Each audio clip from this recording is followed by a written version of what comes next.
Hello दोस्तों, मैं मोहित स्वागत करता हूं आपके अपने YouTube channel GK crack with Mohit में। दोस्तों आज है 8 तारीख। आज हम 8 तारीख के करंट अफेयर देखने वाले हैं। जो इंपॉर्टेंट करंट अफेयर रहेगा वो देखने वाले हैं। उसके साथ में दोस्तों आपको पता ही कि हम करंट अफेयर के साथ साथ स्टैटिक जीके का भी पोर्शन कवर करते हुए चलते हैं। ठीक है, जो भी क्वेश्चन से रिलेटेड जो स्टैटिक जीके बनता है दोस्तों, हम वो सारी चीज़ें रिलेटेड स्टैटिक जीके की करते हुए चलते हैं। सारे क्वेश्चनों में आपको परीक्षा बिंदु के नाम पर एक स्टैटिक जीके का पोर्शन देता हूँ जो बहुत ही ज़्यादा इंपॉर्टेंट होता है। उस क्वेश्चन के बारे में पूरी डिटेल और उससे जो जुड़ी हुई बहुत सारी डिटेल्स होती हैं वो सब के सब दोस्तों आपको इस वीडियो पे मिल जाती हैं। और उसके साथ साथ ही मैं दोस्तों आपको दिखा दूं कि उसके साथ साथ ही हम लोग परीक्षा कैप्सूल के नाम से कुछ महत्वपूर्ण जो टॉपिक होते हैं उस टॉपिक को एक टॉपिक को लेते हैं दोस्तों। इससे पहले मैं जितने वीडियो बनाया उसमें सब में कोई ना कोई टॉपिक मैंने लिया हुआ है और वो जो वही टॉपिक मैं लेता हूँ जो इस समय करंट में ज़्यादा पूछा जा रहा है। इस समय जो दोस्तों एग्जामों में जो जितने भी एग्जाम हुए हैं अभी हाल ही फिलहाल में, तो उनमें बहुत ज़्यादा पूछा जा रहा है। वो सारे टॉपिक्स मैं दोस्तों कवर करता हुआ चलता हूँ ताकि आपको कहीं और बाहर से ना पढ़ना पड़े। तो आपको करंट अफेयर का वीडियो पूरा देखिए, लास्ट में आपको ये सारी चीज़ें मिल जाती हैं जिससे आपको दोस्तों तैयारी में जो है आपका एक ये मान लीजिए कि बूस्टअप हो जाता है तैयारी के लिए। ठीक है, और दोस्तों करंट अफेयर वही वो होता है जो इस समय मतलब जो पूछा जाने की संभावना है एग्जाम में करंट अफेयर, क्योंकि डेली करंट अफेयर बहुत सारा बनता है लेकिन जो एग्जाम में पूछा जाता है वही दोस्तों करंट अफेयर हम लोग देखने वाले हैं। ठीक है, ये वीडियो आपको डेली दोस्तों सुबह 6 बजे मिल जाया करेगा हमारे चैनल में। और अगर इसका पीडीएफ चाहिए तो पीडीएफ लिंक डिस्क्रिप्शन में है टेलीग्राम के, वहाँ से जुड़ जाइए, वहाँ पर आपको पीडीएफ मिल जाता है। ठीक है, तो चलिए दोस्तों आज का वीडियो शुरू करते हैं। का पहला क्वेश्चन है, देखिए हाल ही में श्रीनिवासन पल्लिया को किस कंपनी का सीईओ नियुक्त किया गया? बताइए दोस्तों इसका राइट आंसर क्या हो जाएगा। श्रीनिवास पल्लिया को किस कंपनी का सीईओ नियुक्त किया गया? तो किसका नियुक्त किया गया? विप्रो का। किसका दोस्तों? विप्रो का नियुक्त किया गया। और दोस्तों मैं बता दूं कि हमारे चैनल पे जियोग्राफी का एक टॉपिक लेकर के बहुत ही डिटेल से बहुत ही बेहतरीन तरीके से जो आपका डिस्कस किया जा रहा है, तैयारी करवाई जा रही है, वीडियो डाले जा रहे हैं दोस्तों। आपको पहले क्या है, पहले उसके बारे में डिटेल से पढ़ाया जाएगा, फिर उसी के नीचे आपको क्वेश्चन आंसर कराए जाएंगे जो प्रीवियस ईयर में आए हुए हैं। जो दोस्तों मैं बता रहा हूँ कि आप उसको पढ़ेंगे ना तो जिस टॉपिक से आप पढ़ेंगे उस टॉपिक से फिर आपके क्वेश्चंस कभी गलत होने वाले नहीं है। तो आप उनको भी देखिए, अच्छा लगे तो वीडियो को शेयर करिए और वीडियो को लाइक करिए और चैनल को सब्सक्राइब जरूर कर लीजिए। ठीक है, तो श्रीनिवास पल्लिया को किस कंपनी का सीईओ नियुक्त किया गया? तो विप्रो का। अब देखिए विप्रो के बारे में कुछ चीज़ जान लेते हैं। तो विप्रो का दोस्तों जो है वो 1945 में इसका गठन हुआ था और बेंगलुरु में इसका हेडक्वार्टर है। इन्फोसिस की बात कर लें, कुछ कंपनियाँ हैं जो बहुत ज़्यादा पूछी जाती हैं। इन्फोसिस की बात कर लेते हैं तो इन्फोसिस की जो है दोस्तों इन्फोसिस का जो स्थापना दिवस है वो है 1981 यानी 1981। टीसीएस की बात कर लेते हैं तो 1968 और एलआईसी की बात करते हैं तो 1956 1956। ठीक है, ये बहुत ज़्यादा इंपॉर्टेंट है, इनको बार बार पूछा जाता है कि इसकी स्थापना कब हुई थी, इसकी स्थापना कब हुई थी, तो ये आपको याद कर लेना है। ठीक है, एलआईसी की स्थापना 1956 में, टीसीएस की स्थापना 1968 में, इन्फोसिस की स्थापना 1981 में और विप्रो की स्थापना 1945 में। ठीक है, तो श्रीनिवास पल्लिया को किसका सीईओ नियुक्त किया गया? तो विप्रो का सीईओ नियुक्त किया गया। चलिए दोस्तों अगले क्वेश्चन में चलते हैं।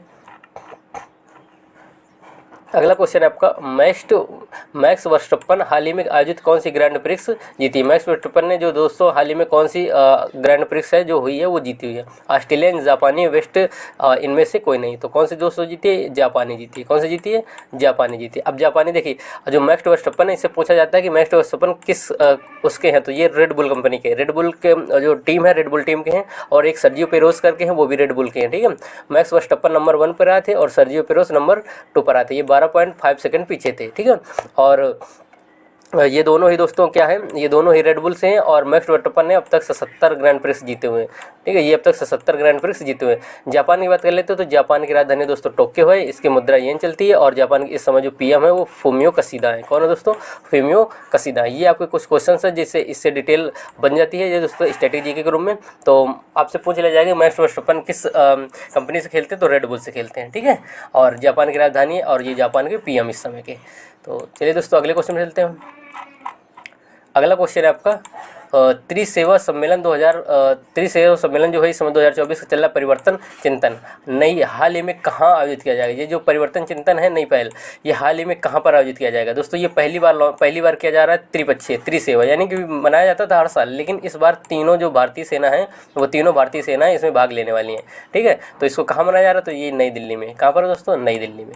और इसके तीनों, और ये हर साल मनाया जाता है और जो दोस्तों ये हर साल मनाया जाता है और जो भारत की जो सेना होती है ना, उसी के कहीं ना कहीं हेडक्वार्टर्स में, किसी न किसी हेडक्वार्टर में मनाया जाता है। ठीक है, तो इस बार ये नई दिल्ली में मनाया जा रहा है और इस बार तीनों सेना भाग लेने वाली हैं।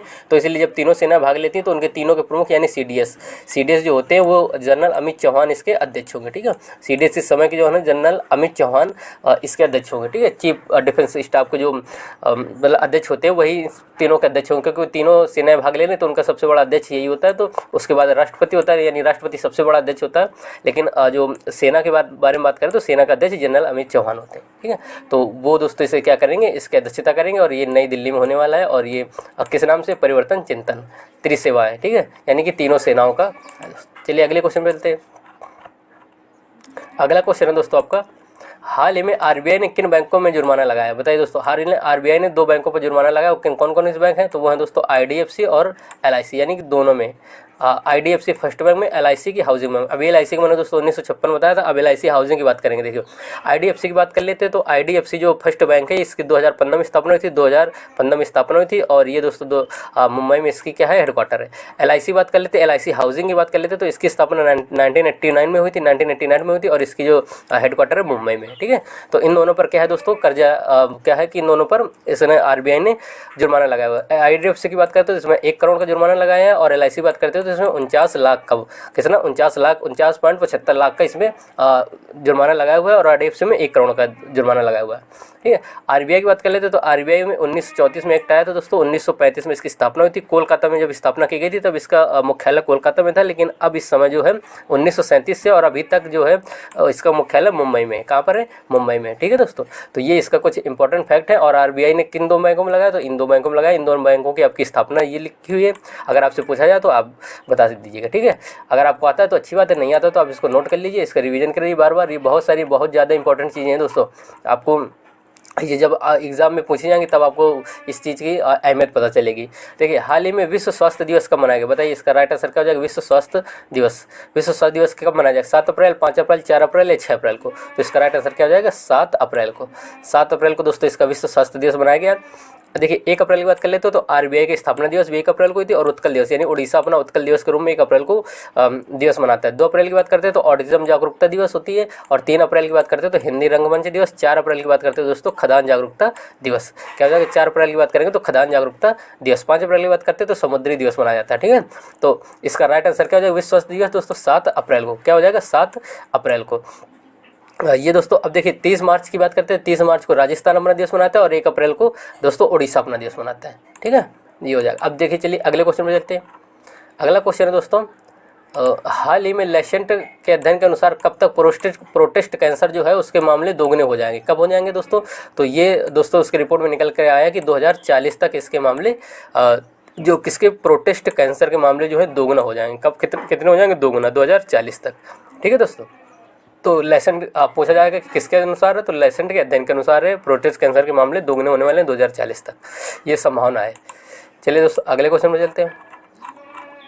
अगला क्वेश्चन है दोस्तों आपका, हाल ही में कारपोरेट सामाजिक उत्तरदायित्व के लिए 15वां कौन सा है? 15वां CIDC विश्वकर्मा पुरस्कार। ये CIDC विश्वकर्मा पुरस्कार है क्या? तो दोस्तों ये कारपोरेट सोशल रिस्पॉन्सिबिलिटी, यानी कि जो हमारे समाज में जो कुछ रिस्पॉन्सिबिलिटी हैं उनको निभाने वाली जो कंपनियां निभाती हैं उनको ये दोस्तों विश्वकर्मा पुरस्कार दिया जाता है।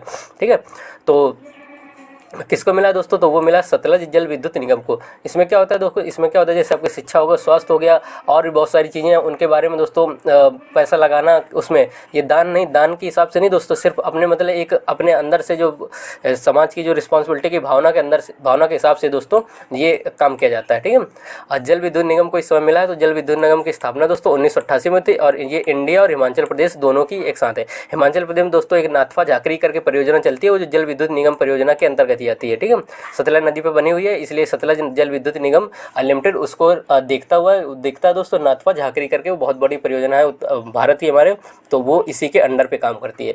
और इसकी स्थापना पूछी जाए तो 1988 में हो जाएगी दोस्तों और ये इंडिया और हिमाचल प्रदेश दोनों की संयुक्त परियोजना। अगर एनटीपीसी बात कर लेते हो तो एनटीपीसी की स्थापना 1975 में हुई थी। ये नेशनल पावर जो नॉन टेक्निकल जो है दोस्तों पावर ग्रुप है, यानी कि ये इलेक्ट्रिसिटी से संबंधित है।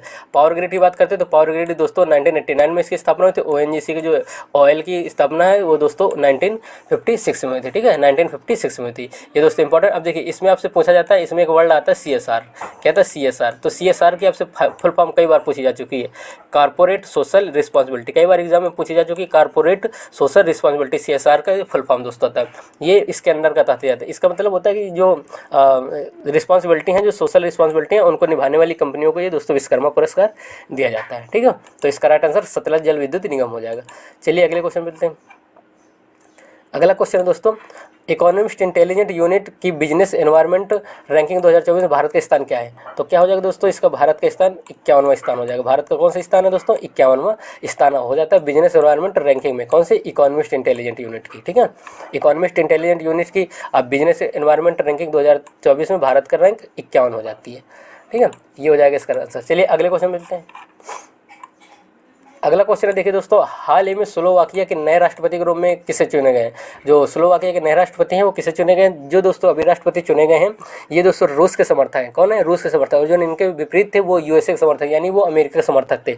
और इनको दोस्तों जो नए राष्ट्रपति भी चुने गए इनको बोला जाता है लुभावन राष्ट्रपति, यानी कि ये चीज़ें बांटने में, फ्री की चीज़ें देने में बहुत ज़्यादा आगे हैं और बड़े बड़े वादे करने में और उनको पूरा करने में, फ्री के, जैसे अरविंद केजरीवाल हैं वो फ्री की चीज़ें देने में ज़्यादा आगे, तो इसी प्रकार से ये भी हैं दोस्तों, ठीक है। तो स्लोवाकिया के नए राष्ट्रपति के चुनाव किसको चुना गया है, पीटर पेलीग्री को, किसको, पीटर पेलीग्रीनी को, ठीक है। अब्दुल फतेह अल सीसी की बात करें तो ये मिस्र के हैं, कहाँ के दोस्तों, ये मिस्र के हैं, ये दोस्तों मिस्र के बनाए गए हैं। और स्लोवाकिया की बात करें तो पीटर पेलीग्रीनी है, ठीक है। स्लोवाकिया की राजधानी है दोस्तों ब्रातिस्लावा है और इसकी जो मुद्रा है वो स्लोवाकिया क्राउन चलती है, क्या चलती है, क्राउन चलती है, ठीक है। तो ये इसका राइट आंसर हो जाएगा, स्लोवाकिया के नए राष्ट्रपति के रूप में पीटर पेलीग्रीनी चुनेंगे। पूछा जा सकता है आपसे, ये रूस के समर्थक है, बहुत बड़े रूस के समर्थक है, ठीक है। तो ये हुआ दोस्तों आपका आज का करंट अफेयर। अब हम लोग देखने वाले हैं आज का परीक्षा कैप्सूल, जो पेपर में बार बार पूछा जाता है और दोस्तों कई बार पूछा जा चुका है, हर चीज़ पूछी जाती है, जो जितनी लाइनें, हर लाइन से दोस्तों क्वेश्चन बनते हैं, ठीक है। इसलिए मैं आपको बता रहा हूँ कि इसको बहुत अच्छे से पढ़िए। हर जो परीक्षा कैप्सूल, हर वीडियो के लास्ट में एक परीक्षा कैप्सूल देता हूँ जो बहुत ही ज़्यादा इंपॉर्टेंट होता है, ठीक है। तो आज हम वेदों के बारे में महत्वपूर्ण तथ्य जानने वाले, जो दोस्तों बहुत ही ज़्यादा पूछे जाते हैं, पेपर में बहुत ज़्यादा पूछे जाते हैं। अब देखिए, जैसे ऋग्वेद से आपसे पूछा जाता है कि ऋग्वेद किससे संबंधित है, तो पूजा पाठ से संबंधित है और स्तुति से, यानी गायन से, भगवान की पूजा करने से, भगवान के गायन से, भगवान के वेदों के मंत्रों से संबंधित है ऋग्वेद, ठीक है। अगर यजुर्वेद की बात करें तो यजुर्वेद दोस्तों आपका कर्मकांड से संबंधित है। कर्मकांड से मतलब है कि दोस्तों आपके जितने भी कर्मकांड वगैरह है वो सब यजुर्वेद में लिखे हुए हैं और ये गद्य और पद दोनों में, ये बहुत इंपॉर्टेंट। आपसे पूछा जाता है कि गद्य और पद दोनों में कौन है, तो यजुर्वेद है, ठीक है। सामवेद की बात करते हो, सामवेद गायन पे, सामवेद आपसे पूछा जाता है गायन से संबंधित कौन है, तो वो सामवेद हो जाएगा, ठीक है। अथर्ववेद की बात करते हैं तो अथर्ववेद दोस्तों जादू और टोना संबंधित है, ये आपका इंपॉर्टेंट बन जाता है। अब आपसे पूछा जाता है कि जादू टोना किसमें संबंधित है, या जो भूत प्रेत होते हैं उससे संबंधित है दोस्तों अथर्ववेद। अथर्ववेद जो है भूत प्रेत संबंधित है और ये नया है दोस्तों, ये नया, ये जो ऊपर के हैं दोस्तों इनको त्रयी बोला जाता है, इनको क्या बोला जाता है, त्रयी, वेद त्रयी बोला जाता है। लेकिन ये चौथा जो है इसमें वेद त्रयी में शामिल नहीं, क्योंकि ये 3 ही शामिल है, ठीक है, ये 3 ही शामिल है, ठीक है। ये हो जाएगा इसका राइट आंसर दोस्तों। अब देखिए हम लोग चलते हैं ऋग्वेद के जो कुछ इंपॉर्टेंट क्वेश्चन है ये देख लेते हैं कि ऋग्वेद के 10 मंडल और 1028 सूक्त है। ये आपसे पूछा जाता है ऋग्वेद में कितने मंडल है, 10 मंडल है और 1028 इसके सूक्त है, ठीक है। ऋग्वेद के 9वें मंडल में दोस्तों पूछा जाता है कि 9वें मंडल को कौन सा मंडल कहा जाता है, सोम मंडल, यानी कि सोम देवता को संबंधित है। ऋग्वेद में 10वें मंडल में पुरुष सूक्त है। पुरुष सूक्त मतलब दोस्तों जो अपने वर्ण थे ना, चार वर्ण थे जो, तो वो इसमें दोस्तों ब्राह्मण, क्षत्रिय, वैश्य, शूद्र, ये इसी में पुरुष सूक्त में ही दर्शाया गया, ठीक है, पुरुष सूक्त में ही दर्शाया गया। 10वें मंडल के पुरुष सूक्त में ही ये दोस्तों ऋग्वेद के 10 मंडल है और आखिरी मंडल में ये सब चीजें दर्शाई गई हैं। 10 राग युद्ध जो था दोस्तों, 10 राग 10 राजाओं के बीच, 10 जनों के बीच लड़ा गया था, तो वो दोस्तों रावी नदी के तट पर लड़ा गया था। किस नदी के तट पर, रावी नदी। कई बार पूछा जा चुका है ये दोस्तों, 10 राग युद्ध किस नदी के तट पर लड़ा गया था, तो रावी नदी के तट पर, ठीक है। ऋग्वेद में सर्वाधिक पवित्र नदी, ये देखिए बहुत इंपॉर्टेंट क्वेश्चन है यहाँ पर दोस्तों। अगर ऋग्वेद में सर्वाधिक नदी पूछ लेता है तो लोग गंगा नदी लगा देते हैं और क्वेश्चन गलत हो जाता है। ऋग्वेद में जो पवित्र नदी है दोस्तों, सबसे ज़्यादा पवित्र नदी सरस्वती नदी को माना गया और सरस्वती नदी को दोस्तों क्या बोला गया, सरस्वती नदी को ही नदियों की माता कहा गया, उस समय नदियों की पवित्र देवी कहा गया, सरस्वती नदी को उस समय पवित्र देवी कहा गया। और ऋग्वेद के 9वें मंडल में नदी सूक्त भी लिखा हुआ है। ठीक है, ये दोस्तों लिखा हुआ है ऋग्वेद के। आपसे पूछा जाएगा ऋग्वेद में सर्वाधिक पवित्र नदी कौन सी है, तो सरस्वती है। तो ये कुछ दोस्तों आपके वेदों से इंपॉर्टेंट क्वेश्चन है, इससे बहुत बार क्वेश्चन पूछेंगे। ये लगभग ये है दोस्तों 8-10 लाइनें, लेकिन ये लगभग 50 से 60 बार इनसे बार रिपीटेड क्वेश्चन बनते हैं। ठीक है, तो आप इनको बहुत अच्छे से याद कर लीजिए। चलिए दोस्तों अब आगे चलते, देखिए अब आगे आपका आज का क्वेश्चन है।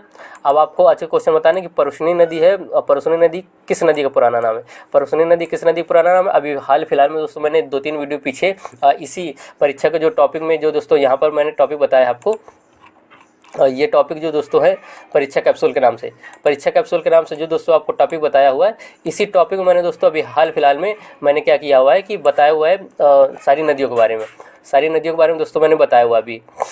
ठीक है, तो मतलब कि जितनी नदियों के पुराने नाम हैं, नए नाम हैं, उन नदियों के बारे में मैंने डिस्कस किया हुआ था 2-3 वीडियो पहले। तो आप अगर आपको नहीं पता कि परुशनी नदी किस नदी किनारे है, परुशनी नदी किस नदी किनारे, सॉरी दोस्तों, परुशनी नदी किस नदी का पुराना नाम है, तो अगर आपको नहीं पता तो आप वो वीडियो जा करके देख लीजिए जा करके। ठीक है, तो आप इसका वो वीडियो देखने के बाद अगर आपको पता है, नहीं पता है तो वो वीडियो देख लीजिए और उसमें उसके बाद कमेंट करिए कि किस नदी का हमारा पुराना नाम परुशनी नदी है। ठीक है, तो चलिए दोस्तों आज के लिए इतना ही। अगर वीडियो अच्छा लगे तो वीडियो को लाइक करें, चैनल को सब्सक्राइब जरूर कर लीजिए। थैंक यू दोस्तों।